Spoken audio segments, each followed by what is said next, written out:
Assalamualaikum warahmatullahi wabarakatuh. Perkenalkan, nama saya Awalia Sekanung Salim, NIM 31 dari Pendidikan Bahasa dan Sastra Indonesia, kelas 5A, akan menyampaikan materi yang berkaitan dengan pengertian belajar, ciri-ciri belajar, tipe belajar, sistematika taksonomi belajar, dan yang terakhir teori belajar behavioris. Yang pertama, saya akan menjelaskan tentang pengertian belajar. Belajar merupakan sebuah aktivitas yang dilakukan oleh setiap orang. Belajar yang dimaksud dalam hal ini bukan hanya belajar secara textbook, tetapi juga belajar yang non-textbook. Menurut James dan Whittaker pada tahun 1999, belajar adalah proses di mana tingkah laku ditimbulkan atau diubah melalui perhatian atau pengalaman.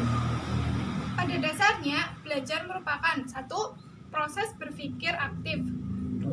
Proses berpikir sebagai upaya menghubungkan pengalaman dan pengetahuan yang dimiliki dengan informasi atau masalah baru secara kritis dan kreatif. Yang ketiga, proses berpikir yang secara potensional menuju dan membentuk keutuhan berdasarkan konstruksi yang dilakukan. Dan yang terakhir, proses pembuahan pemahaman yang akan melekat dan berkembang secara terus-menerus apabila berlangsung lewat penghayatan dan internalisasi. Menurut Hani, tahun 2014, belajar adalah proses tingkah laku sebagai interaksi individu dengan lingkungannya. Jadi, sejatinya adalah belajar yaitu proses perubahan tingkah laku seseorang berdasarkan pengalaman yang dimilikinya. Untuk belajar sendiri, belajar bukan hanya dapat dilakukan di lingkungan sekolah saja atau lingkungan akademik dengan guru, namun belajar dapat dilakukan dengan di lingkungan sosialnya dengan siapapun ia berada.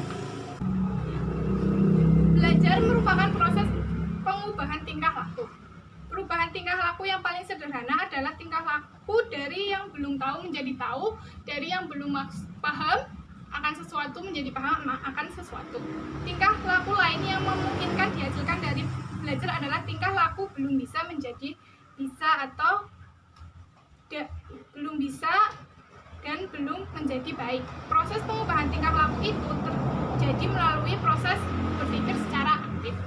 Yang selanjutnya saya akan menjelaskan tentang ciri-ciri belajar. Seorang yang belajar itu memiliki ciri-ciri tertentu. Beberapa ciri-ciri diantaranya adalah 1. Adanya kemampuan baru atau perubahan. 2.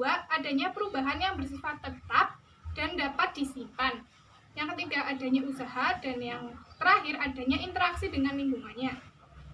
Saya akan menjelaskan lebih rinci tentang ciri-ciri belajar tersebut. Yang pertama adalah orang yang belajar adalah adanya perubahan. Jadinya orang yang belajar itu dapat sesuatu yang berubah dari dirinya. Jika seseorang yang belum belajar mengalami perubahan, maka seseorang tersebut belum dapat dikatakan berhasil dalam belajar. Perubahan dapat berbentuk ke yang lebih baik atau sebaliknya, yaitu yang ke lebih buruk. Jika setelah belajar seseorang itu mendapatkan nilai yang baik atau mendapatkan perilaku yang baik, maka belajar tersebut dikatakan berhasil. Sebaliknya, jika setelah belajar seseorang itu menjadi lebih buruk, maka belajar itu dapat dikatakan gagal karena tidak dapat mengubah perilaku orang tersebut. Yang selanjutnya, ciri yang kedua dari dilakukannya belajar adalah bahwa perubahan yang terjadi pada diri seseorang itu berlangsung dalam waktu yang lama. Oleh karena itu, perubahan yang terjadi pada diri pembelajar dalam hal ini tidak dapat direkayasa atau dibuat-buat. Sebab jika hal itu dilakukan, perubahan yang terjadi tidak dapat berlangsung pada waktu yang lama. Ciri yang ketiga dari belajar adalah adanya usaha. Seseorang dikatakan belajar apabila orang itu melakukan suatu upaya tertentu agar dirinya mampu berubah menjadi yang lebih baik atau berubah dari kondisi sebelumnya. Perubahan kondisi yang dimaksud dalam hal ini bukan semata-mata perubahan yang bersifat lahiriah, namun juga bersifat batiniah. Perubahan lahiriah adalah perubahan yang dapat dilihat oleh orang lain. dan perubahan batiniah adalah perubahan yang hanya dapat dirasakan oleh pembelajar tersebut. Ciri yang terakhir yaitu dari belajar adalah adanya interaksi dengan lingkungannya. Ciri dengan lingkungannya dalam hal ini dapat berbentuk lahiriah dan batiniah juga. Interaksi lahiriah dalam hal ini berarti interaksi dengan sesuatu yang di luar dirinya, dan interaksi itu dapat diketahui oleh orang lain. Seseorang yang secara lahiriah hanya duduk melihat alam dapat dikatakan belajar jika orang tersebut berpikir tentang alam yang dilihatnya sehingga dirinya nanti pada simpulan-simpulan tertentu yang mampu mengubah sesuatu yang ada dalam dirinya. Selanjutnya saya akan menjelaskan tentang tipe-tipe belajar. Setiap manusia memiliki berbagai potensi, karakter, dan kebutuhan dalam belajar. Karena itu banyak terdapat tipe-tipe belajar yang dilakukan manusia. Karena manusia yang satu dengan manusia yang lain memiliki karakteristik berbeda dan karakter yang berbeda pula. Maka GLAD pada tahun 1984 mencatat ada 8 tipe belajar yang berbeda-beda. Yang pertama ada belajar isyarat. Belajar isyarat adalah suatu aktivitas untuk memahami kode tertentu yang dibuat oleh komunikator pembuat kode kepada komunikan penerima kode. Contohnya yaitu seorang guru yang memberikan isyarat kepada muridnya yang gaduh agar menjadi tenang dengan bahasa tubuh, tangan diangkat kemudian diturunkan. Yang kedua, belajar stimulus respon. Belajar tipe ini memberikan respon yang tepat terhadap stimulus yang diberikan oleh orang lain. Contohnya, seorang guru memberikan suatu bentuk pertanyaan kepada muridnya, lalu muridnya menanggapi pertanyaan yang telah diberikan oleh guru tersebut. Yang ketiga, belajar merantai. Tipe ini merupakan belajar dengan membuat gerakan-gerakan motorik sehingga akhirnya membentuk rangkaian gerakan dalam urutan tertentu. Contohnya yaitu pengajaran tari atau senam yang dari awal membutuhkan proses dan tahapan untuk mencapai tujuannya. Yang keempat, belajar asonansi verbal. Tipe ini merupakan belajar menghubungkan suatu kata dengan suatu objek yang berupa benda, orang, atau kejadian dan merangkaikan sejumlah kata dalam urutan yang tepat. Contohnya yaitu membuat langkah kerja dari suatu proyek atau praktek. Belajar membedakan. Tipe belajar ini memberikan reaksi yang berbeda-beda pada stimulus yang sama. Contohnya yaitu seorang guru memberikan suatu bentuk pertanyaan yang mempunyai banyak versi jawaban, tetapi masih dalam satu bagian dalam jawaban yang benar.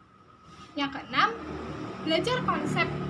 Belajar mengklasifikasi stimulus atau menetapkan objek-objek dalam kelompok tertentu yang membentuk suatu konsep.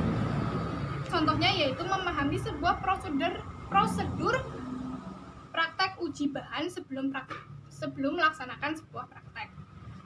Yang ketujuh, belajar drill. Tipe ini merupakan tipe belajar untuk menghasilkan aturan atau kaidah yang terdiri dari penghubungan beberapa konsep.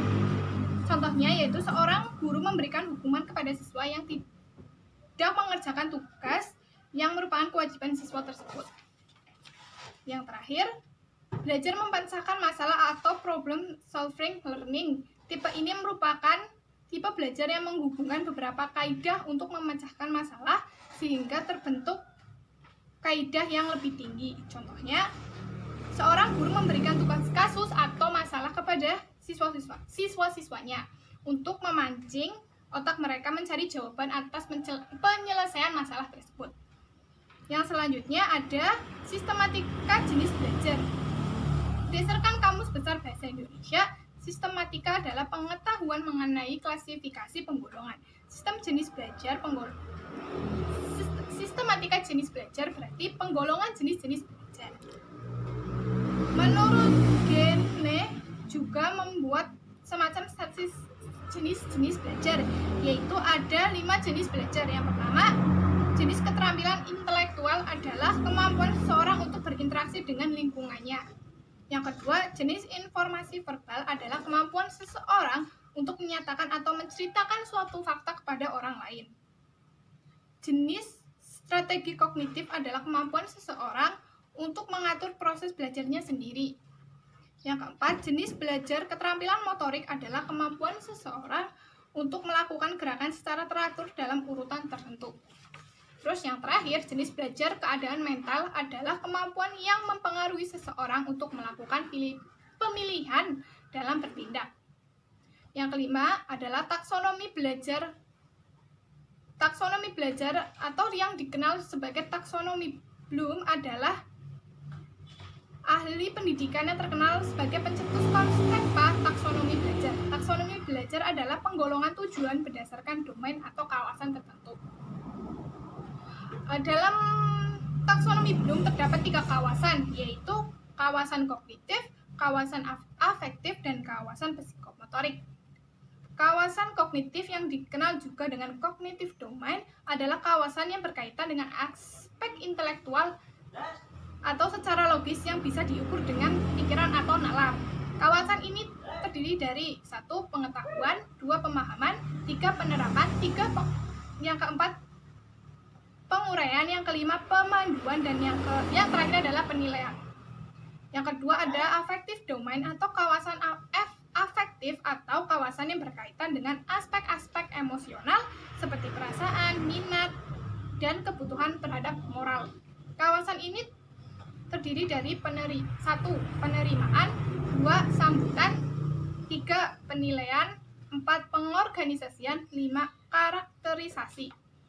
Yang terakhir ada psikomotor domain atau kawasan psikomotor adalah kawasan yang berkaitan dengan aspek keterampilan yang dimiliki oleh siswa tersebut. Kawasan ini terdiri dari 1.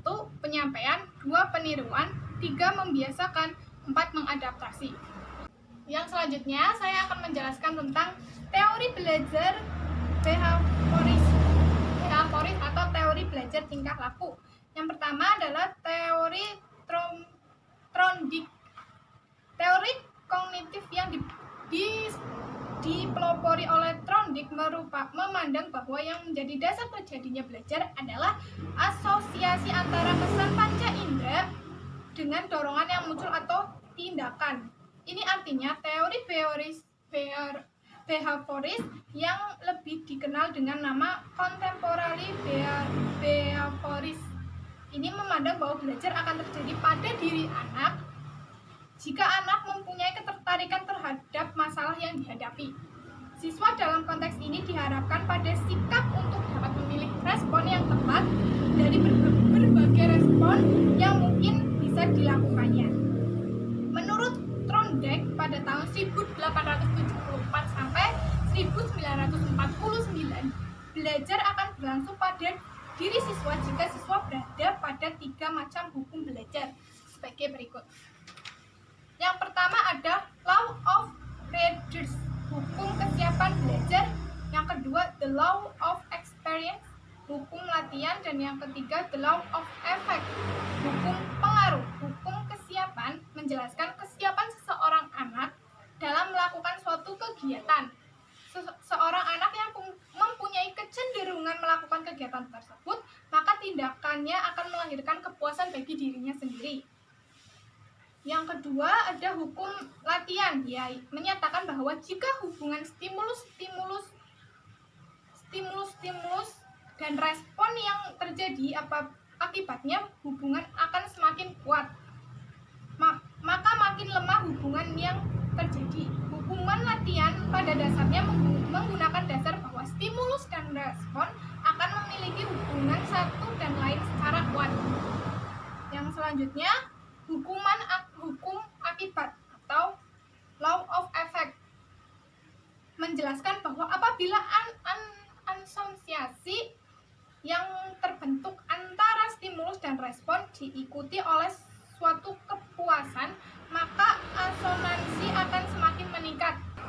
Yang kedua ada teori Skinner. Menurut Skinner, hampir semua perilaku manusia diidentifikasi jatuh ke dalam 2 kategori, yaitu perilaku responden dan perilaku operan. Perilaku responden adalah perilaku tanpa sengaja atau refleks sebagai hasil dari rangsang lingkungan khusus. Perilaku responden dapat terjadi jika stimulus ditetapkan pada organisme. Stimulus dari bintang kecil yang mengganggu mata akan menyebabkan mata kita menjadi berkedip. Perilaku operan adalah perilaku yang tidak optimis, dapat diprediksi dan mudah diidentifikasi oleh perangsang. Skinner percaya bahwa perilaku tertentu dapat terjadi jika disebabkan oleh rangsang tertentu. Ada beberapa strategi yang bisa dipakai dalam menerapkan model operant condition. Di antaranya yaitu menentukan jadwal penguatan, pembentukan perilaku, stimulus avertif, dan modifikasi perilaku.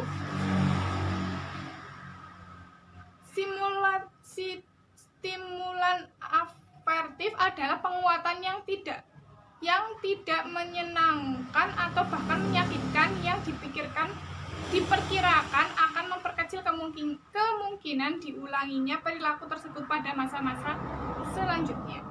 Dari eksperimen yang dilakukan B.F. Skinner terhadap tikus dan selanjutnya terhadap burung merpati menghasilkan hukum belajar antara lain law of operant condition, law of operant extinction.